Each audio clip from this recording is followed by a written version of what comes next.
Back to winner classes. जैसा कि आप देख पा रहे हो, this is the second part of the chapter force and laws of motion. पहले पार्ट में हमने किया था फोर्स क्या होती है, what are the effects of the forces, उसको हमने डिटेल में समझा था। इस वीडियो में हम लोग पढ़ने वाले हैं Newton first law of motion, balance force and unbalance force. से ये तीन टॉपिक इस वीडियो में कवर करने वाले हैं with the examples, very details में हम लोग इसको कवर करने वाले हैं। सो जो चैनल पर नए हो सब्सक्राइब कीजिए चैनल को, अगर वीडियो अच्छे लगे तो लाइक कीजिए, फ्रेंड्स के साथ शेयर कीजिए। This channel is only for the class 9th, ये क्लास 9th के लिए चैनल बनाया गया है।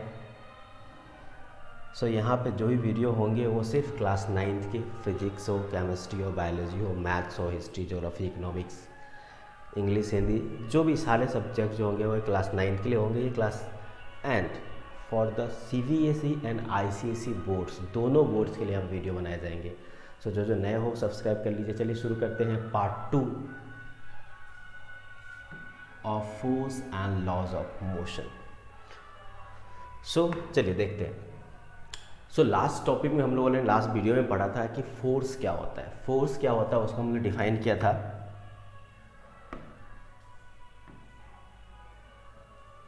पुश और पुल ऑन एन ऑब्जेक्ट। सो वहाँ से टॉपिक जब स्टार्ट किया, चैप्टर स्टार्ट किए, तो हम पढ़े थे फोर्स क्या होता है, push and pull on an object. फिर उसके बाद हमने कुछ डिफिनेशंस पढ़े थे, कॉजेस पढ़े थे, फोर्स के कारण क्या होता है। उसके बाद एक नया डिफिनेशन आया। क्या डिफिनेशन आया देखिए, पढ़ते हैं हम लोग। An external influence which changes or tends to change the state of rest or of uniform motion of a body, changes the direction of a body or deforms a body is known as forces. That means force is an external cause which changes or tends to change. That means try to change the state of rest or of uniform motion, and it also changes the direction of body and deforms the body, मतलब इसकी shape को change करता है। So ये this is the nothing but a external cause, right, which try to change the state of motion और try to change the direction of the object और body, और it try to change the shape, size of the body, it deforms the body. So this is the new definition of the force. Okay, जैसे आप देख पा रहे हो, एक force है और एक रोप लिया हुआ है, दो मेन, अब बॉयज बोल दीजिए, जो एक दूसरे को शेप में खींच रहा है। सो क्या होगा, इस रोप में क्या आएगा, स्ट्रेच होगा, रोप क्या होगा, स्ट्रेच होगा, उसके शेप में चेंज आएगा। चलिए नेक्स्ट देखते हैं, आगे देखते हैं टाइप्स ऑफ फोर्सेस। सो यहाँ पे जनरली दो टाइप के फोर्स दिए हुए हैं। एक बोलते हैं हम लोग type of force, that means if you apply this force on an object, then we categorize the force in the two types. One is called the balance force, one is called balance force and another is called unbalance force. तो what is the difference between balance force and unbalance force, what is balance force and what is unbalance force. तो देखिए balance force का definition क्या दिया हुआ है, when two forces of equal magnitude acts in the opposite direction, when two forces, this force and this force, when two forces of equal magnitude, मान लीजिए कि फोर्स यहाँ पे लगाया हुआ है, फोर्स इक्वल्स टू है 10 न्यूटन। न्यूटन क्या है, फोर्स का ऐसा यूनिट है, और इधर भी क्या लगा दिया, 10 न्यूटन।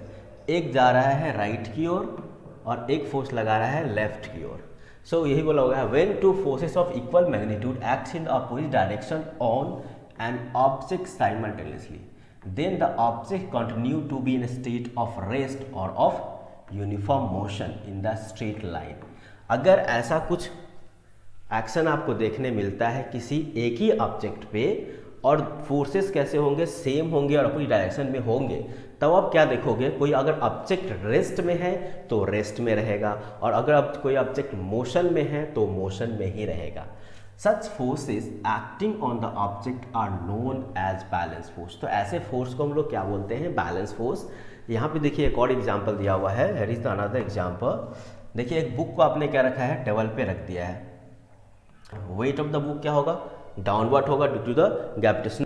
एंड ये बुक जो है टेबल के नीचे नहीं गिर रहा है या टेबल को तोड़ करके नीचे नहीं जा रहा है, that means table is also applying same amount of force on the book. इसी को बोलते हैं हम लोग reaction force of the table. So यहाँ भी क्या हो रहा है, एक्शन एंड रिएक्शन। ये क्या हो गया, अगर ये रिएक्शन फोर्स है तो ये क्या हो जाएगा, एक्शन फोर्स। दोनों ही फोर्स कैसा है, दोनों ही फोर्स क्या है, सेम है। दोनों ही फोर्स का मैग्नीट्यूड सेम है बट डायरेक्शन कैसे है, अपोजिट है। ऐसे फोर्सेस को क्या बोलते हैं हम लोग, बैलेंस फोर्स। सो क्या हो गया यहाँ पे देखिए, we can conclude that if the resultant of all the forces acting on the body is zero, then the force can be called balance force। अब अदर एग्जाम्पल बोल सकते हैं, अदर डेफिनेशन बोल सकते हैं कि अगर आपका टोटल फोर्स क्या हो, सेम हो जाए, सॉरी टोटल फोर्स कितना हो जाए, जीरो हो जाए किसी ऑब्जेक्ट पे, तो क्या बोलेंगे हम लोग, उसको बोलेंगे बैलेंस फोर्स। यहाँ पे देखिए क्या बोला है, एक फोर्स लगा हुआ है राइट की ओर 10 न्यूटन का, एक फोर्स लगा हुआ है लेफ्ट की ओर 10 न्यूटन का। सो टोटल फोर्स कितना हो जाएगा, force right plus 4 due to left. अब देखिए लेफ्ट वाले को हम निगेटिव डायरेक्शन ले लेते हैं तो अपोजिट हो जाएगा, तो क्या हो जाएगा 10 - 10 इक्वल्स टू 0, इक्वल्स टू क्या हो गया 0। सो क्या बोलेंगे, if the resultant force acting on any object, any body is zero, then the force is called the balance force। तो ये अलग डिफिनेशन, अदर डिफिनेशन आई है। If the sum of all the forces acting on any object is zero, then the force is also called a balance force. जैसे मान लीजिए एक force आपने इधर से लगा दिया, एक फोर्स आपने इधर से लगा दिया, इधर से फोर्स लगा दिया, इधर से लगा दिया, सभी क्या है, सभी फोर्स का सम, अगर समेशन ऑफ फोर्स क्या हो जाए, जीरो हो जाए, then the force is called the, then this is called the balance force। okay, coming to the next topic which is unbalanced force। so unbalanced force किसको बोल दिएगा, देखिए यहाँ पे unbalanced force when two forces of unequal magnitude, balance में क्या था, equal magnitude था, act in the opposite direction on an object simultaneously, then the object moves in the direction of the largest force। These forces acting on the object are known as unbalanced force। अब क्या हुआ देखिए यहाँ पे picture में, unbalance force कहता है कि टू इक्वल फोर्सेस लग रहा है, sorry two unequal forces and in opposite direction. देखिए यहाँ पे क्या हो रहा है, दो आदमी एक रस्सी को खींच रहा है और यहाँ पे क्या है, एक आदमी एक रस्सी, उसी रस्सी को खींच रहा है। सो क्या देख रहे हैं, और सभी का क्या देख रहे हो, सभी का स्ट्रेन जो है वो सेम है। अगर ये 10 न्यूटन इधर लगाते हैं तो यहाँ पे 10 और यहाँ पे 10, यहाँ पे कितना हो जाता है 20 न्यूटन लगाता है। सो क्या देख रहे हैं, this force is called the unbalance force. ऐसा फोर्स हो गया, ये अनबैलेंस फोर्स हो गया। और हम लोग क्या जानते हैं कि बॉडी क्या करेगा, जिधर ज़्यादा फोर्स लगेगा उधर की ओर मूव कर जाएगा। तो यहाँ पे क्या होगा, forces acting on object to cause a change of motion. So unbalance force क्या कर देता है, इसमें ऑब्जेक्ट में मोशन लेकर जाता है। अगर कोई ऑब्जेक्ट रेस्ट में है तो भी मोशन आ जाएगा, और कोई ऑब्जेक्ट मोशन में है तो क्या हो जाएगा, उसका डायरेक्शन चेंज हो सकता है, जिधर ज़्यादा फोर्स लगेगा उस डायरेक्शन में वो मोशन करना शुरू कर देगा। अनबैलेंस फोर्स का this is a very good example. Another example is, देखिए यहाँ पे एक 4 न्यूटन का फोर्स लग रहा है, यहाँ पे 7 न्यूटन का फोर्स लग रहा है, तो नेट फोर्स किधर, मोशन किधर होगा, 7 न्यूटन की ओर होगा। यहाँ पे देखिए 4 न्यूटन का फोर्स लग रहा है, यहाँ पे 3 न्यूटन का फोर्स लग रहा है, तो मोशन किधर होने वाला है, 4 न्यूटन के अलग होने वाला है। यहाँ पे देखिए यहाँ पे 6 है, यहाँ पे 6 है, तो ये दोनों कैसे होगा, 6 बैलेंस हो गए। लेकिन यहाँ पे इस डायरेक्शन में 6 है और इस डायरेक्शन में 4 है, सो क्या हो जाएगा, ऑब्जेक्ट मूव करेगा लेफ्ट की ओर। So these are the examples of the unbalance force. तो बैलेंस फोर्स और अनबैलेंस फोर्स में आपको डिफरेंस समझ में आ गया। Now thus we can conclude from the above two definitions that, क्या कह रहा है देखिए, दो डिफिनेशन हमने पढ़ा, उसके बारे में हम लोग कंक्लूजन ले डालते हैं। देखिए, the forces that acts on the object without changing its state of rest or of uniform motion are called balance force। अगर आप किसी ऑब्जेक्ट पे फोर्स लगा रहे हो और वो फोर्स उस ऑब्जेक्ट के स्टेट ऑफ रेस्ट या यूनिफॉर्म मोशन में कोई चेंज ना लाए, then the force is called the balance force. And what is unbalance force? The force, the unequal force that acts on the object causing it to change its state of rest और of uniform motion are called the unbalance force. So simple क्या बोला है, जो force किसी object पे लगेगा और उसके मोशन में, स्टेट में या मोशन में कोई चेंज नहीं लाएगा, उसको क्या बोलेंगे हम लोग? बैलेंस फोर्स बोलेंगे. और जो मोशन, स्टेट ऑफ रेस्ट और मोशन में चेंज ला देगा, उसको क्या बोलेंगे हम लोग? अनबैलेंस फोर्स बोलेंगे. So this are the two examples of by this is the balance force and this is the unbalance force. Okay, so चलिए आगे हम लोग नेक्स्ट टॉपिक बढ़ते हैं. सो चैनल पर जो नए हो सब्सक्राइब कीजिए. This is a very new channel only for the class 9th, VC class 9th. यहाँ पे CBSE और ICC दोनों के क्लासेस होंगे, सभी सब्जेक्ट्स के. सो सब्सक्राइब कर लीजिए एंड चैनल को ग्रो करने में हेल्प कीजिए. चलिए next topic is very important topic which is Newton's first law of motion. So Newton first law of motion हम लोग इसको बोलते हैं. According to the Newton first law of क्या बोलता है? Every body continue in state of rest or of uniform motion in a straight line unless compelled by some external force to change that state. Simple सा बोला गया, Newton's law कहते हैं कि अगर किसी ऑब्जेक्ट को आप छोड़ देते हो, रेस्ट में है और रेस्ट में ही रहने देते हो, उस पर कोई बाहरी फोर्स नहीं लगाते हो. मान लीजिए एक वेट है, kg है, इसको आपने नीचे छोड़ दिया हुआ है. इस पर अगर फोर्स नहीं लगा हो तो क्या होगा? इसमें कोई मोशन आएगा? नहीं आएगा. और उसी तरह से कोई ऑब्जेक्ट आप क्या कर रहे हो? थ्रो कर दिए. एक बॉल को आप थ्रो करते हो, अगर बॉल में कोई एक्सटर्नल फोर्स ना लगे, अब बॉल थ्रो करते हो, आप क्या देखते हो कि बॉल वापस हमारे पास आ जाती है. हम हवा में उछालते हैं बॉल को, हमारे पास वापस आ जाती है.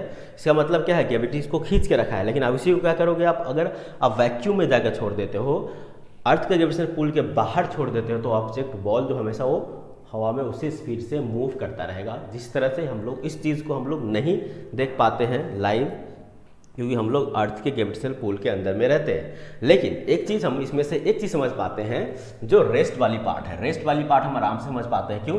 किसी ऑब्जेक्ट को आप मान लीजिए आपका बुक सेल है, घर से निकले स्कूल जाने के लिए, और आपका बुक जो है, मान लीजिए आपने बुक सेल से एक बुक निकाल कर अपने टेबल पे, स्टडी टेबल पे रख दिया.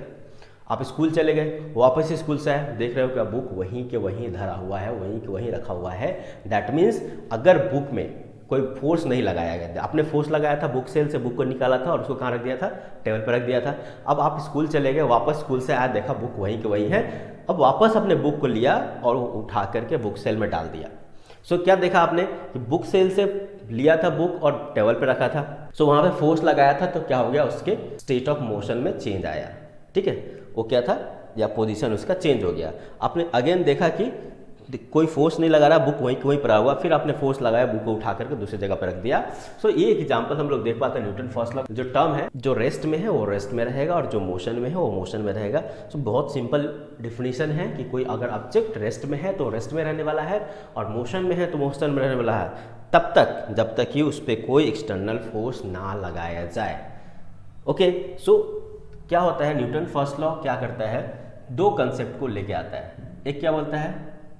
पहला बोलता है कंसेप्ट ऑफ इनर्शिया और concept of force. So Newton's first law में होता है फर्स्ट कंसेप्ट कि फोर्स अगर ऑब्जेक्ट पे नहीं लगाएंगे तो ऑब्जेक्ट में कोई मोशन नहीं होगा. ठीक है. दूसरा इनर्शिया. तो चलिए इन पढ़ते हैं हम लोग इनर्शिया. फोर्स के बारे में बहुत सारे डेफिनेशन हम पढ़ चुके हैं. सो इनर्शिया क्या होता है हम लोग उसके बारे में देख लेते हैं. What is inertia?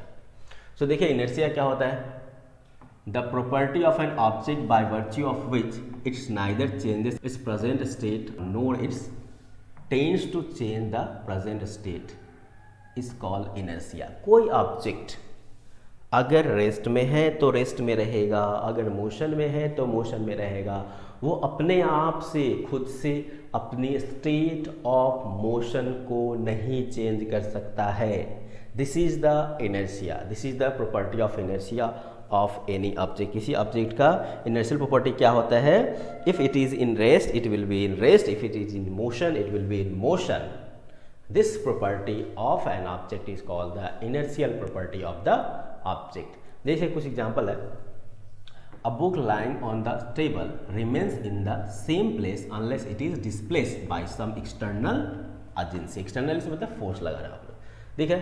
A ball rolls on the horizontal plane keeps on rolling unless the force of friction between that balls and the plate stops its. देख रहे हैं यहाँ पे, अगर आप बॉल को यहाँ से छोड़ देते हो तो ये ऐसे मोशन करता रहेगा, इस डायरेक्शन में छोड़ देते हो तो ऐसा रहेगा, वापस आएगा, इधर जाएगा, वापस आएगा, इधर जाएगा, इस तरह से। इसमें भी वैसे का होगा केस। कब होगा? अगर इस सरफेस में अगर हम फ्रिक्शन जीरो कर दे और यहाँ पे बॉल को छोड़ दे तो क्या होगा? ये बॉल ऐसे ही हमेशा के लिए घूमता रह जाएगा। इस तरह से बहुत सारे आज इंस्ट्रूमेंट बनाए जा रहे हैं जहाँ पे क्या हम लोगों को इस तरह के एग्जाम्पल्स दिखने को मिल जाता है, इजीली हम लोग देख पाते हैं। चलिए एक और टॉपिक देख लेते हैं। फाइनली एक और फोर्स का डेफिनेशन फोर लेते हैं। क्या होता है force? Force is that external cause which tends to change the state of rest or of uniform motion of an object. So simply force क्या है? This is the cause which tends to change the state of motion. So simply a book lying on the table moves from its place when it is pushed. A moving bicycle stop when the force of flight on its wheels by a brake. So simple. This is all about the force, balance force, unbalanced force, inertia and Newton's first law of motion. समझ पा रहे हैं आप लोग? हमने ये सारे topic cover कर लिए। If this video is valuable for you please like, subscribe and share our channels. So अब से मिलते हैं नेक्स्ट वीडियो में, तब तक के लिए थैंक यू, जय हिंद। ऐसे ही पढ़ते रहिए, बढ़ते रहिए।